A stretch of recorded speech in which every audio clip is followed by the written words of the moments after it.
Hello everyone, my name is Stefan Saroyu and I'm a researcher at Microsoft. Today I'll be presenting Panopticon, which is our proposal for fixing Rowhammer once and for all.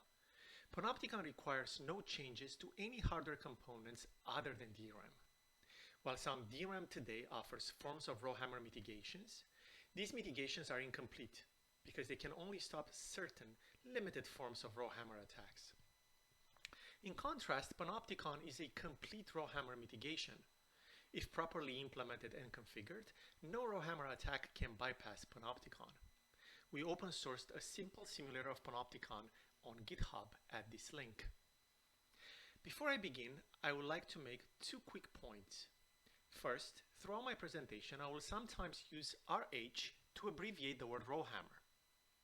Second, I'll assume you are familiar with DRAM and Rowhammer. Unfortunately, I will not present this in my talk due to time reasons. If you're not familiar with DRAM or with Rowhammer, there are many presentations online on these topics. We have our own. For example, if you go to my webpage, stefan.tak2.com or take2.com, you click on publications. Our paper from last year, IEEE SMP 2020, the 1 hour long presentation has a decent background on DRAM and Rowhammer, but there are many out there you can actually watch. This is joint work with Tanj Bennett, Alec Wallman, and Lucian Kojokar. All this work was done at Microsoft. The research community has proposed many mitigation schemes, but unfortunately complete mitigation schemes that fix all forms of Rowhammer remain undeployed in practice. We believe there are two reasons for the lack of adoption of complete Rowhammer mitigation schemes. First, these schemes still come with cost and performance downsides, requiring a significant amount of additional memory, like CAM or SRAM. This is considered quite expensive by hardware vendors.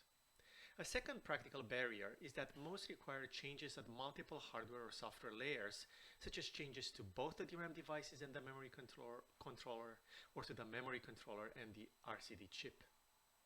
Costly changes across multiple layers are difficult to implement in practice because they require the cooperation and agreement of multiple hardware and software vendors. Rowhammer remains a significant threat to DRAM security and reliability. Rowhammer is not limited to a particular type of DRAM. It affects all forms of DRAM. Recent work has shown that DDR4 DRAM is in fact more vulnerable than DDR3, and that newer DDR4 is more vulnerable than older DDR4. In general, newer DRAM is more vulnerable to Rowhammer than older DRAM. Nearly a decade after the first Rowhammer publication, DRAM remains as vulnerable as ever. This is an outline for the rest of my talk. I just finished presenting an introduction and the motivation of Panopticon. Next, I'll present in a little more depth the prior work and describe its shortcomings. This paper presents Panopticon, a complete Rowhammer mitigation that is both inexpensive and, in the case of DDR4, requires no changes to any hardware components other than DRAM. Panopticon monitors all row activations inside the DRAM itself. The main idea of Panopticon is to implement simple counter mats inside DRAM devices in a way that each row in DRAM has a corresponding counter. When the counter reaches the Rowhammer threshold, Panopticon performs a mitigation. The main mechanism in Panopticon is the use of an open space staggered counter mat design that leaves ample space for the counter increment and logic. All of this is done in DRAM. Panopticon has several benefits over previous schemes. It doesn't need large amounts of fast memories. Unlike prior work, it doesn't need to implement a separate counter lookup circuit. Instead, it simply reuses the DRAM's row decoding logic to access the counter for the activated row. And finally, in the case of DDR4, it requires no changes to any components other than DRAM. It should work with commodity DDR4 memory controllers.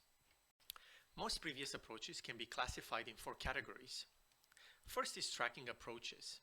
These approaches track microarchitectural events associated with Rowhammer, such as a DRAM row activate or a cache miss, to detect an ongoing attack before it had the chance to succeed. So once they see a large number of such events, then there is a mitigation being performed. Next is sampling approaches. These approaches randomly sample microarchitectural events associated with Rowhammer. On each sample, they proactively perform a Rowhammer mitigation. Third is partitioning approaches that compartmentalize memory and isolate an adversary from other co-located potential victims. When memory is properly compartmentalized, a rowhammer attack in one memory perimeter cannot affect co-located potential victims. Finally, clean slate approaches. These approaches require significant changes to the memory hardware, including DRAM fabrication technology, DRAM devices, or DIMMs. The fundamental nature of these changes eliminate the threat of rowhammer by design. In this talk, I'll describe tracking approaches only. For a description of the remaining three categories, please see our paper. Let me explain why current tracking approaches still have significant cost overheads. Most proposals aim to figure out how to use fewest possible counters to track all rows in a DRAM device.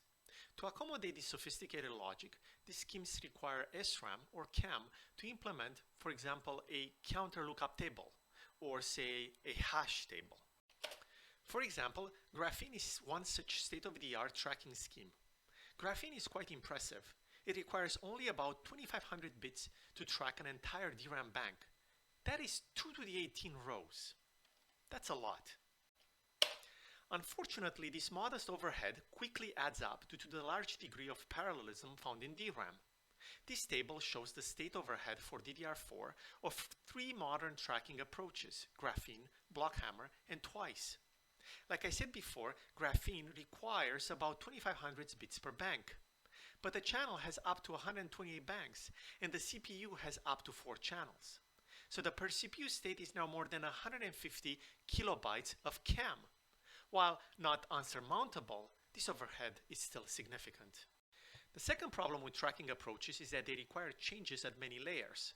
Most of these schemes implement their logic outside the DRAM devices, either in the memory controller or in the RCD chip. Unfortunately, such approaches preclude the ability to refresh victim rows without the cooperation of the DRAM device. By tracking aggressor rows, these schemes cannot identify the affected victim rows unless they have visibility into the DRAM's internal physical row mappings. DRAM vendors regard internal row layout and the mappings of logical to physical DRAM rows as proprietary and confidential, and are unwilling to share them even when they could help with mitigating rowhammer. Instead, PriorWorks propose a new DRAM command called nearby row refresh, by which the memory controller reports an aggressor row's address and instructs the DRAM to refresh all potential victims. I'm now going to give a high-level overview of our approach, Panopticon. Let me start with how tracking works. Each row has an associated 16-bit counter. Here I'm showing 4 rows number 0 through 3. Each row has a counter tracking the number of row activates this row has received. The counter values are shown in hex. There is also a threshold bit, bit 10. Whenever a counter value increments, if the increment toggles bit 10, then the row address is added to a service queue. Say that the DRAM receives a row activate of row address 2. This increment toggle bit 10 from 0 to 1 because the value changed from 13FF to 1400. We add row address 0x2 to the service queue. Say that next we receive a row activate of row address 0. This increment toggle bit 10 from 1 to 0 because the value changed from 84FF to 8500. We add row address 0x00 to the service queue. Next, I'll show how Panopticon performs the mitigation. To service row 0x2, the DRAM device must refresh all potential victim rows. In this example, we assume that an aggressor row can affect up to 4 victims. So in this case, we refresh victim rows 0, 1, 3, and 4, and we dequeue the aggressor row 0x2 from the service queue. Panopticon must find time to service queue entries. We envision 2 possibilities. One option is that upon receiving a refresh command, the DRAM repurposes some of its time to service the queue. A second option is that the DRAM asks the memory controller for additional time, like a put the memory controller on pause kind of functionality. Unfortunately, no protocol lets DRAM ask for time, although we think this is a must-have feature in all DRAM protocols.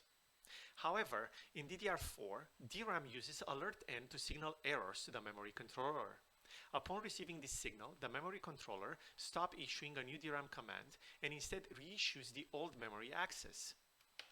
Panopticon retrofits alertn to effectively trick the memory controller to pause issuing new DDR4 commands. By making use of alertn, Panopticon requires no modifications to any hardware other than the DRAM itself. Panopticon uses SRAM to implement the service queue only. All counters are implemented in DRAM. However, this queue is small. In our performance evaluation of Panopticon, we used a queue of 8 entries per bank. But the DRAM vendors can size their queues as small as needed, even to a single entry for the entire DRAM device. When the queue is full, the DRAM has to ask for time. We think this provides a way for DRAM vendors to differentiate themselves. For example, a large queue size makes DRAM have better performance because the larger the queue is, the less need to ask for time. However, and this is very important, even with a small queue, Panopticon is still safe. I am now going to describe the DRAM architecture of Panopticon. This diagram shows the cell mats in DRAM. These mats store data. Well, for those of you who are a little less familiar with DRAM, let me try to do my best to describe this picture. Here, what we're showing is a dual-sided sense amplifier that connect both the upper and the lower cell mats, and these are full length. There's lots and lots and lots of rows here on the cell mats, and I'm only showing the bottom part of the cell mat here. It's very tall on both sides, upper and lower. And what the DRAM does, it selects the mat to actually connect to the sense amplifier using either using a combination of the EQA and EQB signals and the isolation signals ISO-A and ISO-B. Now in Panopticon, what we want to do is we want to maintain the same spacing for the sensing and routing of the counter bits that run beside these full-length mats and use the same row lines. You're going to see that in a couple of slides. So first, to build a counter mat in Panopticon, we will remove one of the mats. And here I'm removing the upper mat. And we're going to leave this as open space. You're going to see in the next slide what we're going to do with this open space. Okay? Now, the cell mats now only have single-sided sense amplifiers because we don't have a mat anymore here. So we only need to actually amplify the lower mat here where we're going to actually maintain the counter cells. This picture puts everything together. In the middle, we're showing the tall data mats with dual-sided sense amplifiers that select the top or the bottom mat. There are lots and lots of cells between the edges here, but the data mats actually are tall. So these sense amplifiers have to reach all the way to the end of each of these data mats. On the other hand, the counter mats run beside these full-length mats and use the same row lines. But they're half-length and support only half the number of rows. So these counter mats support only these rows right here in this area, whereas this counter mat here only supports the rows up here at the top. However, because it shared the row data line, to find the counter for a row of data, I don't have to do anything. Any extra circuitry is part of the DRAM logic. Looking those things up will actually hook up the sense amplifier with the correct row line, whether it's the data line, whether it's the data cells, or the counter cells. Having the counter mat size has two important benefits. First, the half-length data lines offer a lower latency for counter increments. So whenever we actually have to amplify the signal, we don't have to traverse all the way out to the top. We only go halfway, and that's actually great for these counter cells. Second, it gives us space. It opens up all this space now where we can add incremental logic. We also add testing logic. And the location is ideal because it has access to all process layers, including interconnect, to create the logic needed for controlling and operating the incrementer. We call this the open space staggered counter mats to the left and to the right. This is a diagram of the counter mat incrementer. Most of the logic here is used for testing the counters. You can inject a value into the counter, perform a few row activates, and then test that the counter value is correct. We also performed a rigorous security analysis of Panopticon. In the paper, we raised the following two questions. First, we said that DRAM could repurpose ref commands to perform row hammer mitigation and service the queue. Upon receiving a refresh command, Panopticon would check whether an entry is present in the service queue. In that case, the refresh would be effectively hijacked away from background refresh to perform the row hammer mitigation. This model works as long as the hijacked refreshes are spread evenly throughout the refresh window. An uneven spread in which rows are placed in the queue in each several consecutive refresh intervals, or TREFs, could cause undesirable interference with the background refresh schedule. So the first question investigated was, is it difficult for an attacker to create this uneven spread and place rows in the queue in consecutive refresh intervals? So in summary, Panopticon is a complete in-DRAM row hammer mitigation that is both inexpensive and, for DDR4, requires no changes to any hardware components other than DRAM. Panopticon uses a novel DRAM mat design to implement counters and the DRAM's row decoding logic to access the row's corresponding counter. Finally, Panopticon leverages alert-N to stop a memory controller from issuing new DRAM commands whenever it needs time to refresh potential victim rows. For a simulator of Panopticon, please visit our GitHub link. And thank you for your attention, and we're ready to take questions.